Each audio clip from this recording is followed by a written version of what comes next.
tant que kolobela ba relancer chemin de fer. Nous ne comptons pas na vieux réseau oyo belge atika. Koyebi tant basali chemin de fer na ville province à Kinshasa. Tant basali chemin de fer na ville province à Kinshasa, excusez-moi, on dirait que bon, Vandeko Batali, vous avez une émission Nabino Lingamindi au vendredi 13h juste. Bon, pour moi les lotos a Namboka Gloria Mubenga Zali Bongo président.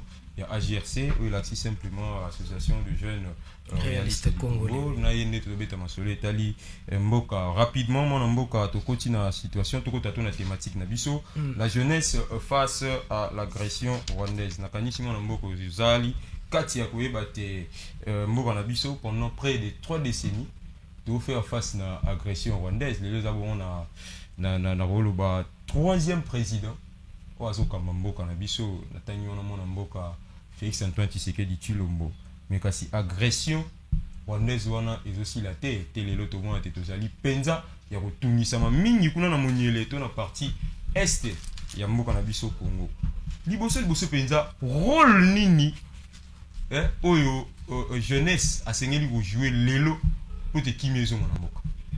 Merci pour la motuna na yo. Nayambo jeune il faut associer la été yende gardien du temple. Congo ils en a plus de 100 millions d'habitants. Kasiba jeune tous a plus de 80 millions d'habitants. Donc biso ba jeune nde tozali ba gardien du temple. Rôle à liboso yango wana biso ba jeune toyeba ko veiller d'abord na intégrité nationale ya mboka na biso. Tozala ba rôle belé il faut to énumérer ba rôle wana pe na ni pena loba c'est-à-dire la penza pragmatique. Énumérer penza ba rôle lango penza opona yo monte ba jeune parce que lelo tout le monde même bakambi ekolo basengi prise de conscience. Nous ça de conscience pour na koluka ko faire échec na projet à balkanisation. Parce que au besoin ce to koki ko ndima. Ti eza te mboka na biso e kabwana na biteli. Ata toza na biso na kati. Toza na ba divergence na biso, toza na moi ba makambu na biso za ba réalité interne na biso. Mais parce que nous avons divisé l'unité de l'unité. Parce que le rôle nini, tant on peut ça, on beaucoup plus pragmatique. Ya liboso, na osenga na ba jeune, to fungola misu minene. Mato inabiso ezala sensible makasi. Puisque monguna ayara mbala morote na manduki. Ayara na un système ya infiltration. Jeune partout aux ali, tala misu kakaga. Matoi na yo landelaka ko kate esika ba obeta lisolo ya koboma mboka yo pe obeta kara non ya liboso ya ngwana tozala éveillé ba oreille grandement ouverte pour to yoka to contrer infiltration ya liboso ya mibale to céder face ya ba discours ya ba ene moko ba oyela biso na ba discours oyo kokabola biso Moutou Abandundu, Congolais à Congo central, Congolais à Lualaba, Congolais à Maniema, Congolais à Kinshasa, biso nyonso, tozali ba Congolais, ba Congomani ndenge bande kumsus balobaka. Et loko ami satu, et sengel na biso ba jeune, to lutter contre des informations. Des informations, eza makasi ndekonanga na ebisio na réseaux sociaux na ndengoro sakanate. Biso ba jeune, pour lutter contre des informations. Pourquoi yo jeunes ont publié ba fake news? Oza na ngambu nini? Na ngambu abanguna to na ngambu ya mboka. Ezala na TikTok, ezala na Facebook, ezala na Messenger, ezala na Twitter. Ba image nini tozali ko partager? Ba information nini tozali ko partager? Ne serons pas le premier ya ko partager kaka Ouvira est tombé. Bon, oui, les informations. Kasi tangu ba faire décès na biso, ba salara ba prouesse, to zalara wapi pour nous repartager ba information wana.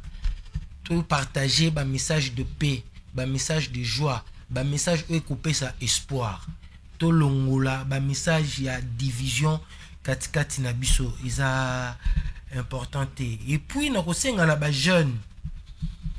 tozala lisanga tocha ba divergence na biso de côté ozala ya lamuka ozala ya union sacrée ozala ya bandeko na ngai ya parti de la gauche ya mwana mboka Jean-Marc Abound ozala na ngambu ya ndeko na biso ya ensemble pour la République. Le problème que nous avons actuellement devrait nous unir. To sangana. To sangana. Il y a unité. Au lieu de la unité, nakanisi au lieu de l'unité nationale. Oui. Il y a une unité nationale, bandi ko senga yango leloté. Bandi ko lobama leloté. Pendant tous ces temps, unité nationale. Mais qu'est-ce qui fait que les Congolais bazala toujours unité? D'abord, parce que si on veut attaquer un problème, il faut d'abord cause. Qu'est-ce qui fait réellement, selon vous, que les Congolais bazala toujours unité? Bon, mutuna malamu, ce qui te vendeli penza na thème wana ekozabiso émission mobimba. Qu'est-ce qui fait que unité est à la thé? Je dirais, ils ont mauvaise répartition, il y a la richesse, il y a mboka. Pourquoi Bamsusu bazo toucher $20,000 le mois, Misusu $50,000 le mois, alors que Misusu bazo toucher $20,000 le mois, nous sommes les ah mais bah député na sénateur bazo toucher plus de $20,000 le mois. Bango moko ba député ba lo barango papa, bango moko ba lo barango vient nga se sanga lo bango vient nga les grands niaou à lo bango ba député ba touchera plus de $20,000. Ba sénateur n'en parle pas. Oh tangi wana sona kanisi sona na mémoire malamu lelo ba ba député té. Oui, mais bazala ba député. Et puis bazala ba information pe koleka ngai na yo na nuto kota na hémicycle wana té pour na ko siéger étant ba député. C'est mutu les aboué. $20,000 au lobby. Eza lelo teza ko bande ko sokala. Masolo wana to yebango kan. Ya ba 20,000. Na kala to yebaka ba palissade, ba Prado, ba avantage à ba député.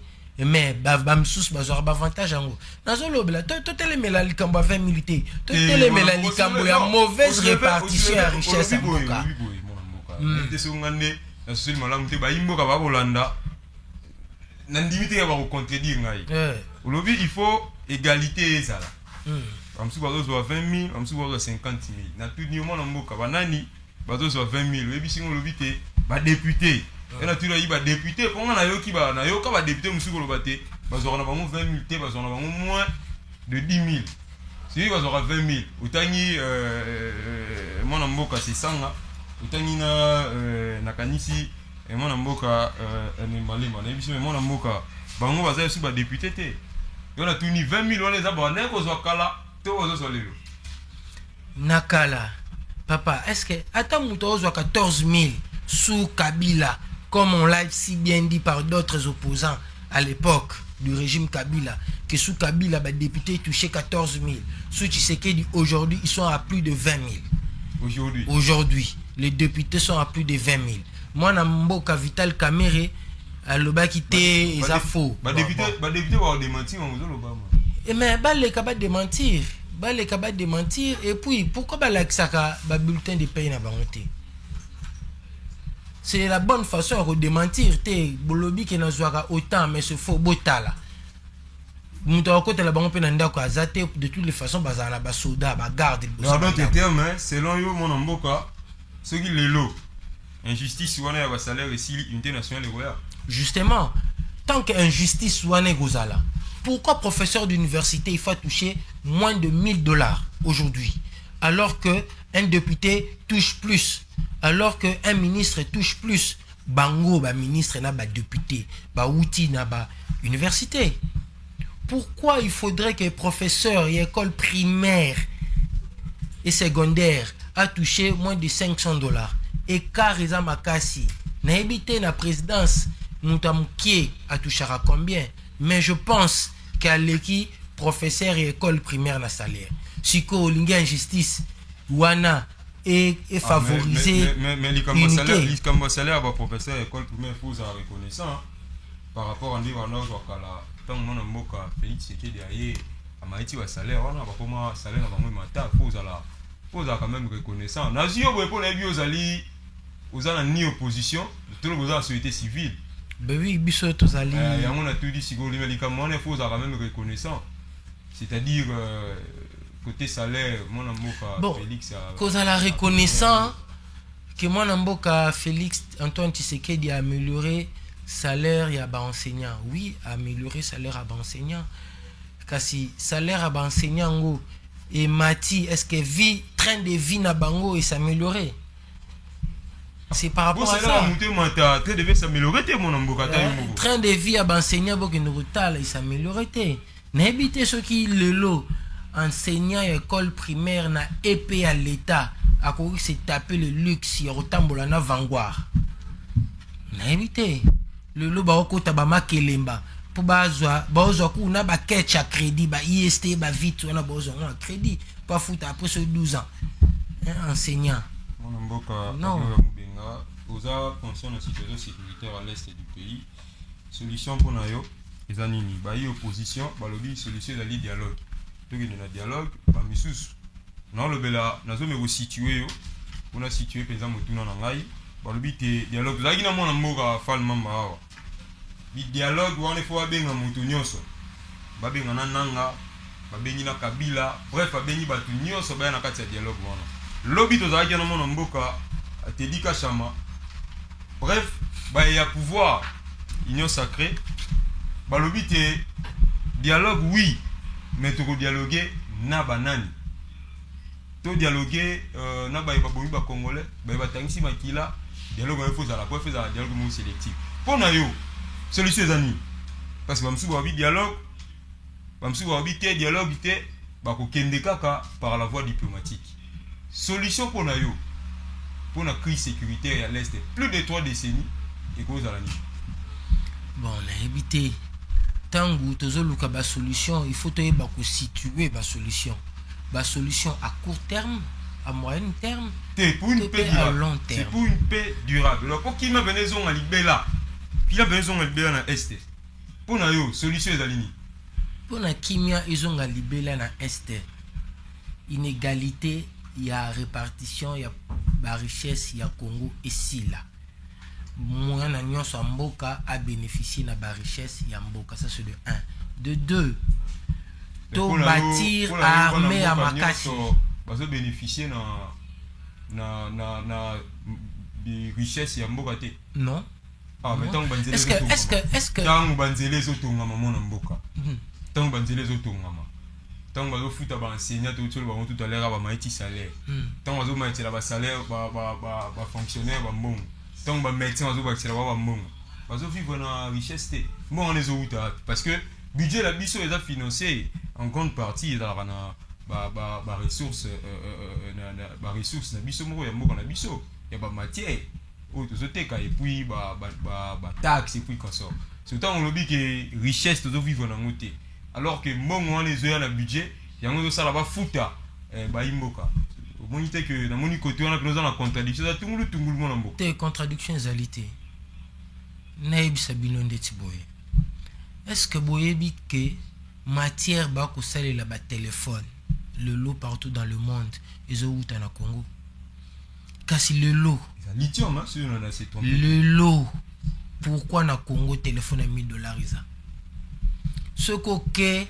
na kabe ya kamwanga est-ce que batu nyonso wana bazali na accès facile na Android so ok na Kindu kuna ok kaka kuna na Manyema to pe na Goma est-ce que ba jeune nyonso bazali na Android na maboko c'est pour na yo pour ba vivre tout pour ba jeune parce que c'est la jeunesse qui est l'avenir de demain pour ba jeune bino ba jeune bo vivre na kita oyo nkolo apesa na ekolo na bino il faut d'être ni de salam esengi na bino nyonso bazonu wa ngena batia bino kuna mutata toka ya yaki na oteka toni te esengi bongo te esengi baeba ko kamba mboka biso nyonso to sengeli na ko kamba mboka te ba esengeli bazala ba député bazali ba esengeli bazala ba journaliste bazali ba esengeli bazala ba cordonnier bazali kasi baeba ko kamba mboka ba onde basala la répartition équitable faut ça la répartition équitable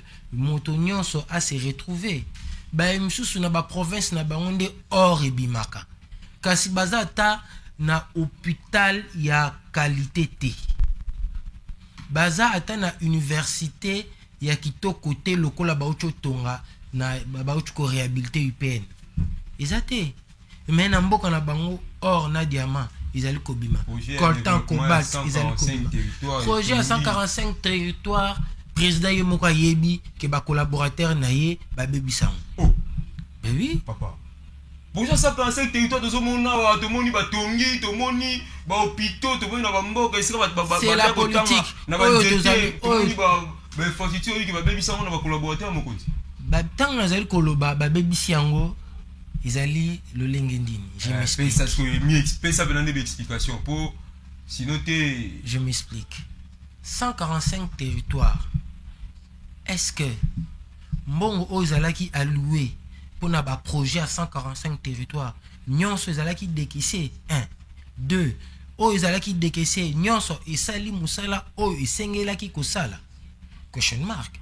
Tant dans le lobby babomi yango oh bazali ko l'acception c'est vrai tous allez comme on a ba image ya ba école au batongi na pesi félicitations na chef de l'état na likanisi wana azwaki ya 145 territoires ezali likanisi malamu pona kotombola kitani ya mboka na biso Congo kasi ye moko tata mokonza mboka yebi ete esalami ndenge ye akanisa kite po ete ba collaborateur na ye po ya ko kozala partout au même moment te ba collaborateur na ye ba mimi projet le lenge et senge la quitter mais il n'est pas encore tard ils peuvent encore rectifier les tirs mais 145 territoires salama tant ça la allusion à ba collaborateur mokonzi nini o senge la ki ba sala et que te senge la ki sali misalamité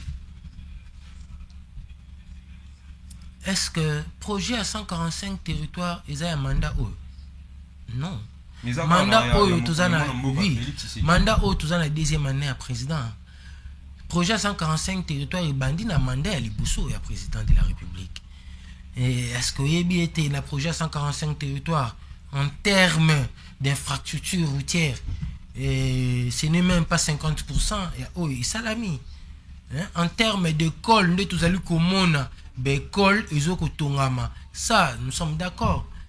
Mais le projet à 145 territoires, il fallait relier la province, il fallait relier la communauté, voie dessert agricole, et belé tisiko, nanu misala et bandité, topé misala isa à l'arrêt, chantier et belé isa à l'arrêt.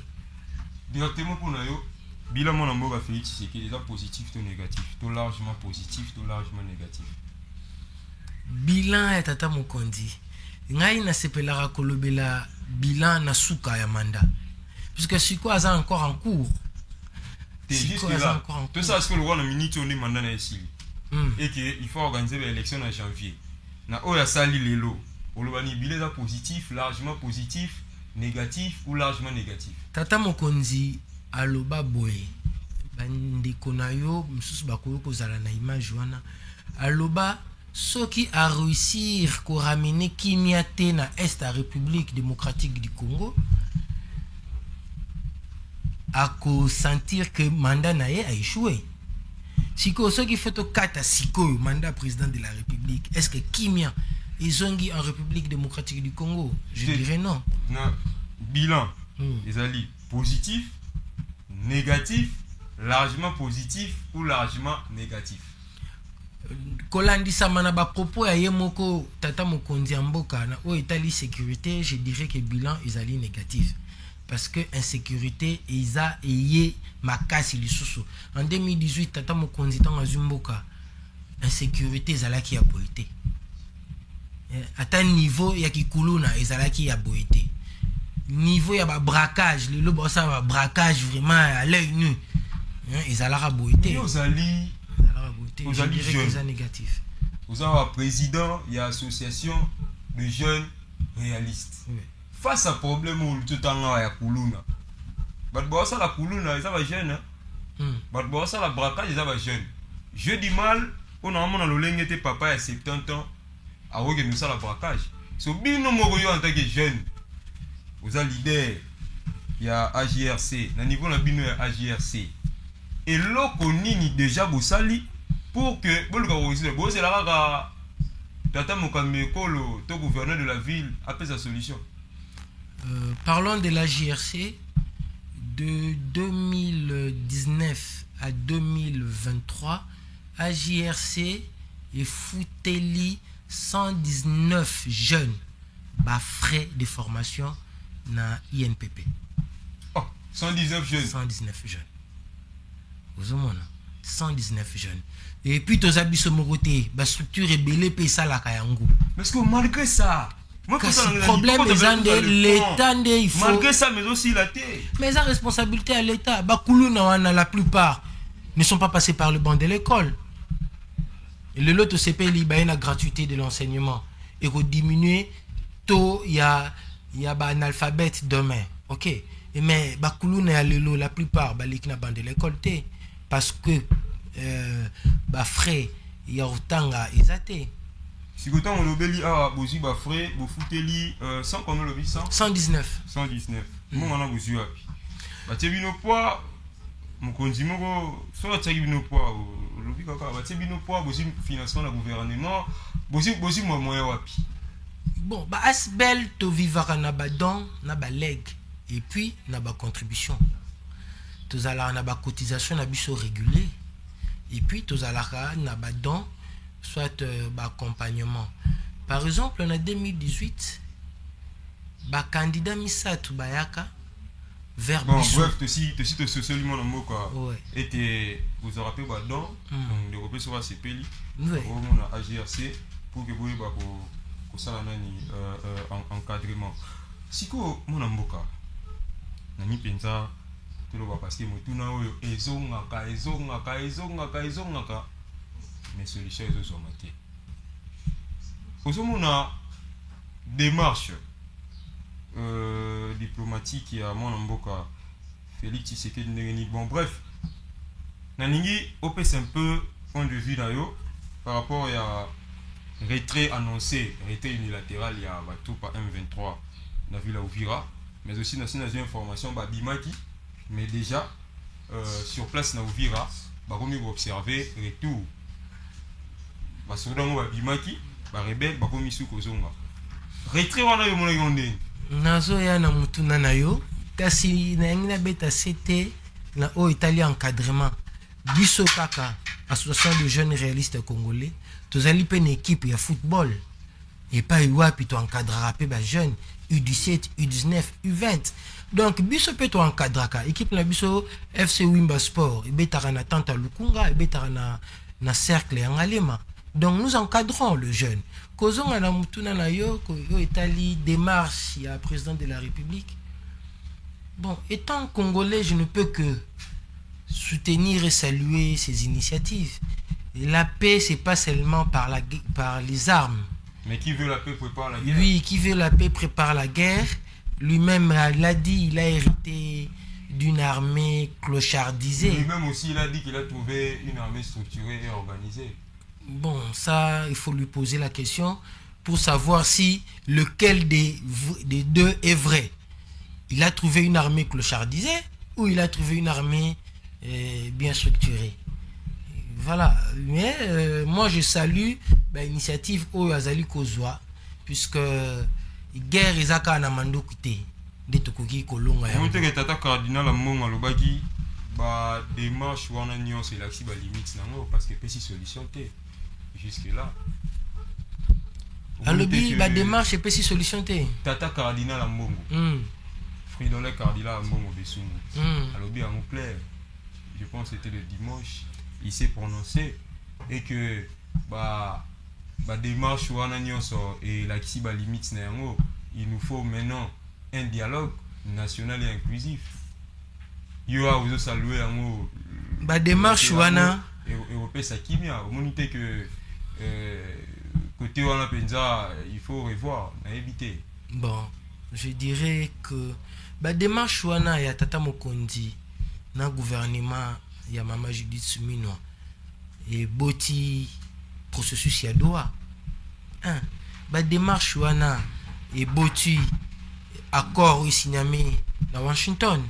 Accord à Washington eza kaka de pété de pays entre biso na le Rwanda, mais après ils allaient un accord mosusu économique entre la RDC et les États-Unis d'Amérique. Mais sur terrain, palpabilité, égalité. Sur terrain, la zone occupée, et la liberté. Ce n'est pas un claque de doigts que la zone est à la libérer. Ce n'est pas un claque de doigts que sur terrain, tout le monde a FRDC a récupéré contrôle Yamboka Nyonso. Et ça processus. La question il y a paix et ça processus. Je suis d'accord pour un dialogue. Mais il y a déjà un dialogue qui s'est fait entre la RDC et les M23 à Doha. Tous les gens ici là. Puisque là, c'est... Pourquoi? Parce que tant au lobby, Moko Bandeko, il y a parti, il y a Ndeko Kabuya, Aleka qui, comment il s'appelle déjà? C'est Maître Falmamba. Maître Falmamba, à lobby, tout solo lana batu nyonso. Ah mais... Mutu oyo amoni mama na se faire violer on dit makovandi sika moko na yo vous êtes d'accord sur la comprendre madame vous allez d'accord pour le dialogue mais dialogue na batunyo sauté oui nazali d'accord nani par exemple au koyati na iblo tanga bakombo on va prendre nazali d'accord pour nani ayati na dialogue oyo kusala ulimine tinani ayati nakolanda ba propos ya cardinal alingi ko telisa ete mokonza mboka alingi dialogue te c'est faux. C'est faux. La preuve, alobaki arsolana ba patente suka a délégué batu na doua bazo solo là. C'est que mokonza mboka lingi dialogue. Toko dialoguer kasi to silisa nanu na o Italie ba rebelle armée. Si matorozonga na dialogue na biso, c'est là où j'ai dit dialogue inclusif wana bazo linga pona ngai Corneille Nanga na ba bisimo nyonso wana bakozala te ba makila bazana makila na maboko na bango. C'est autant mozolo wa kozala te alors que armée zomona que repli stratégique ba msusu wa bi armée ba imboka msusu bazolo bate bazo accuser armée wa bi armée zo kopunda te armée za infiltration leki makasi ce qui le ba ya te alors que armée na biso yo selon certaines sensibilités ou une certaine opinion, est armée est infiltré. C'est ce qui va être. C'est ce qui va être. Vous trouvez solution. Parce que on va occuper la zone où un des cerveaux va goma, Bukavu, on va occuper pour contrôler la zone où c'est horrible comment parce que l'armée a déjà infiltré. Bango, est-ce que au lobby armée a déjà infiltré? Ceux qui baillent un dialogue. Des infiltrations armées ici. Non, infiltration armée et ça peut processus. Boyebi a combien d'infiltrés en armée? Et ça processus. Le lot, je ne sais pas si le président de la République, en sa qualité de garant de la nation, à Koyebi Sangay, il y a combien de militaires dans FRDC? Je ne sais pas s'il est capable de nous le dire.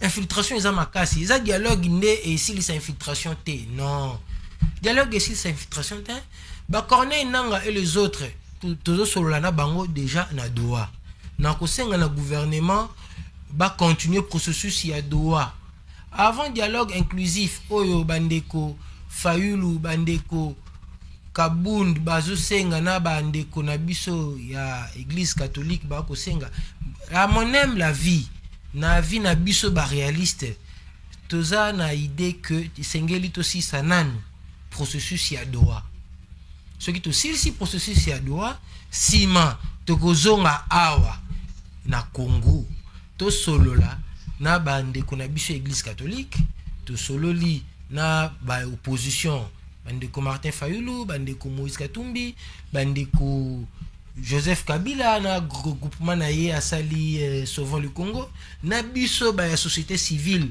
et sengeli tozala représentation ya ba femme et sengeli tozala si wana to kovanda et bi dialogue wana e bandi le loté depuis série ya ndeko Joseph Kabila to bande ko senga dialogue inclusif wana au moins toutes les fois basala ba dialogue basangani ka bango na bango ba politique et même ba solution té pour na ba problème ya Congo ba acteur eza kaka ba politique té il faut basosola yango biso tolingi dialogue inclusif mais inclusif wana eza na bananga te eza ya biso baye tozali awa to maboko pembe mwana mboka dialogue pour quelle finalité? Dialogue pour le gouvernement d'union nationale. Wapi mabe ce qui gouvernement union nationale salami biso société civile tozali na kati bolongwa biso to kota kolia te bolongwa te po biso to ya kolia non bino gestion na bino elakisi ba faille to sanga na biso na bino pona tombwama ya mboka na biso Congo. Mais pourquoi pas au lieu de un dialogue mais une société civile ou c'est un dialogue bokota? Pourquoi pas au regarder au monde mokonze école? Au monde mokonze école vous essayer papa mokonze école la gouvernement ou goya biso société civile pe kotisa biso. Vous c'est regarder pourquoi il faut un dialogue? Est-ce que vous avez que pour nous kutana na ministre kaka nan ils a facilité? Vous savez déjà démarche. Siko pour nous kutana na président de la République. Pour nous kutana na président de la République, ils a facilité. Est-ce que vous déjà bazora décision, vous déjà ba kondi pour ça ba proposition na bino tozana ministre par exemple la jeunesse, c'est bon y est déjà. Ministre de la jeunesse to introduisa qui to senga qui audience kasi na période esenga qui ayamba biso akenda ki Washington na président de la République na retour na ye bureau na ye signala ki biso que mon ministre azala qui occupé na tournée na ye fallait sala ya RDC kasi tango bazonga ki ba invita ki biso na stade merci pour l'invitation tozala ki présent kasi tozoko zela ba sunga biso tokutana na ye et on otalisa kaka pona okutana ministre tala ndenge ezwa temps okutana président de la République et ça moins difficile kasi soki tokutani autour d'une table na dialogue to profiter pendant oyebise nyonso wana tata mokonzi mboka biso pe na société civile tozali na ba génie pour le guerre et pe technologique il faut ba expert ba ya ba expert wana bazaka na ba parti politique na bango te expert ba na armée te na armée na biso baza muki na société civile expert ya mambo guerre oui bazali o batangi minduki batangi la mo expertise à minduki mais technologie eza kaka minduki ya te espionnage eza na makambo ebele tona bandeko bauti na mikili ya ba Inde na ba États-Unis bauti ko kolisa informatique bauti ko kolisa mécanique lelo talami tuka o ba Soudan na biso bazo tambola nango est-ce que eza à la une je ne sais pas to vanda autour d'une table kasina bananga te to vanda autour d'une table biso ba représentant ya ba jeune ba représentant ya ba maman ba représentant religieux baza na ba politique to sangani biso nyonso ba ko beng ça peut bande ko na biso diaspora pourquoi pas bango pe ba trouver ba échantillon ba ye to vendre une table ronde qui parle du Congo pour le Congolais. Où le mal? Voilà, sous gouvernement d'union nationale. Gouvernement il y a union nationale et ça peut m'abêter. Pourquoi? Parce que Ndeko Félix Antoine Tshisekedi depuis a eu pouvoir, tout n'est pas rose. Tout n'est pas rose. Alors, épée bazali na société civile, koki ko apporter un plus na bango na o Italie ko kamba ya mboka na biso Congo. Est-ce que jeunesse est unie? Na sanction na mituna mi balé et vous allez faire prise de parole non yasuka comme ça vous profitez vous peut saper mot de la fin na yo so vous allez qui comment mituna na ngai est-ce que jeunesse congolaise les loza unis on a mituna ya liboso ya mi balé na ina tuna so vous allez mona vous allez président de la République lelo na contexte oyo mboka eza na situation nyonso eza na mboka olingai kosala nini on est mi balé ya misatu so vous allez qui gouverneur de la ville province de Kinshasa olingai kosala nini ya minei so vous allez qui président de l'assemblée provinciale ya ville ya Kinshasa olingai kosala nini oyanoli opesimo de la fin na yo pour te comme la souka. Merci. Mituna 4. Yaliboso Eza, est-ce que la jeunesse est unie? Je dirais oui. La jeunesse est unie. Si la jeunesse est unie, oui. Qui parle maintenant, qui peut parler maintenant, ou qui peut engager cette jeunesse-là qui est unie? Déjà, jeunesse, ils ont un gouvernement. Puis ils ont ministre de la jeunesse, Madame Grace Coutinho. Une jeunesse, ils ont déjà un gouvernement. Ngaïpe, nazali moko ya balobeli ya ba jeunes, puisque nazali kokamba une structure qui compte plus de 500 jeunes. Je ne veux pas dire que la jeunesse n'est pas unie, non, ça c'est faux. C'est un mauvais message. Bazo panzabiso sangwa mabe. Ba jeune boza unité, toza unité na ndengeni, toza uni. Ba jeune toza uni. Mutuna mi balé. Si j'étais président de la République, dans la situation oyo, qu'est-ce que j'allais faire? Na bandana si j'étais Daniel Bumba, qu'est-ce que j'allais faire? Moi, si j'étais Daniel Bumba, les élections, il y a ba bourgmestre, ils ont tardé. Comme ils ont tardé, Nalingaki nasa la remaniement total. Je dis bien total. Attends, moi, quoi, tous les bourgmestres, je le mets dehors. Donner un nouveau vent, un nouveau souffle à la ville-province de Kinshasa. Et puis, en étant exigeant, plus de bourgmestres, il y a plus de 60 ans. Ceux qui ont déjà un problème, un handicap, déjà AVC, pardon, que tu as un gouvernement, Bocha bateau baza dynamique, rigoureux, capable de quitter un terrain, qu'on mobiliser bateau derrière eux. Ceux qui n'ont qui président assemblée provinciale. En tout cas, assemblée provinciale, ils allaient parmi l'assemblée où la motion ils ont mouqué. Tu éviter, député Nabiso, il y a ville province à Kinshasa. Beaucoup banga ko sanctionner ba ministres provinciaux. Beaucoup banga ko sanctionner Daniel Bumba. N'a évité. Si j'étais président de l'Assemblée provinciale, n'a qui en tout cas n'a incité ba député nanga na contrôle rigoureux et la gestion de la ville province à Kinshasa. Si j'étais président de la République,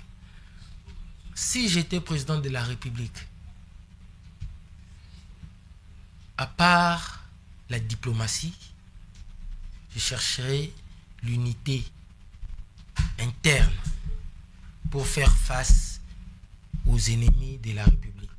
Cette unité interne commence par la répartition juste. Il y a la richesse, il y a Mboka, il y a Congo, ça c'est le 1. Pour répartir la richesse, il y a Mboka, il y a Congo équitablement. Si manayango, vandi sabana Mboka to solo la mukonja Mboka. Si j'étais le président de la République, c'est ce que je pourrais faire. Merci mon Mboka, Mboka de Kominasuka, bien que je viens d'avoir là, pendant que j'étais à l'antenne, une triste nouvelle, c'est-à-dire dans Bumbisa, Maman Kouloutou, grande sœur, il y a ma mère biologique. Donc ainsi, je profite pour présenter sincères condoléances à toute ma famille biologique. Nous sommes attristés. Maman Kouloutou Aouti Bongo Koti Kabiso, donc tu reçois un message awa. Ainsi prend fin ces numéros, il y a point un de vue. Tokutani Lobby, une seule adresse, Tini Télévision, Pandeko Batali, Tokutani Lobby, une seule adresse, Tini Télévision, 13h juste.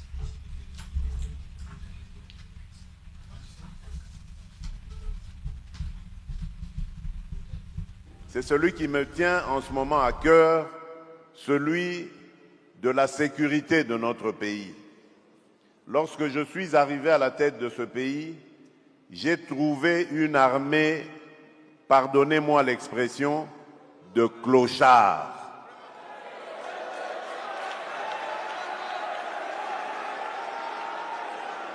Je vous dis très sincèrement, j'avais une admiration sans faille pour nos militaires, mais les militaires de troupes.